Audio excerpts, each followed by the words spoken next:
Hotel ইন্টারকন্টিনেন্টালের সামনে তৈরি হচ্ছে আওয়ামী নিষিদ্ধ মঞ্চ। সারা দেশ থেকে আসছে জনতা, রাজপথেই আওয়ামী লীগের ফয়সালা করে ঘরে ফিরব, এমন মন্তব্য করেছেন জাতীয় নাগরিক পার্টির আহ্বায়ক নাসিরউদ্দিন পাটোয়ারী।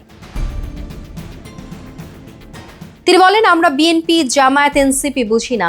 আজকে আমরা জুলাইতে ফেরত যাচ্ছি, আর আজকে রাজপথে আওয়ামী লীগের ফয়সালা করবে এই জুলাইয়ের যোদ্ধারা। আওয়ামী লীগের ফয়সালা না করে আমরা কেউ ঘরে ফিরব না। এনসিপির এই নেতা বলেন, আমরা আজকে দেখব কারা আওয়ামী লীগ নিষিদ্ধ চায় আর কারা চায় না। আপনারা জনগণ, আপনারাই শক্তি, আর আপনারাই বিগত 17 বছর গুম, খুন, নির্যাতনের শিকার হয়েছেন। তখন আপনাদের পাশে কোনো নেতা ছিল না, তাই আপনারা রাজপথে নেমে আসুন। কারণ 1972 সালের সংবিধানের মাধ্যমে যে ইন্ডিয়ান এক্সটেনশন বাংলাদেশে চেপে বসেছিল, তা থেকে স্বাধীনতার সুযোগ এসেছে আজকে আওয়ামী লীগের ফয়সালা করা হবে।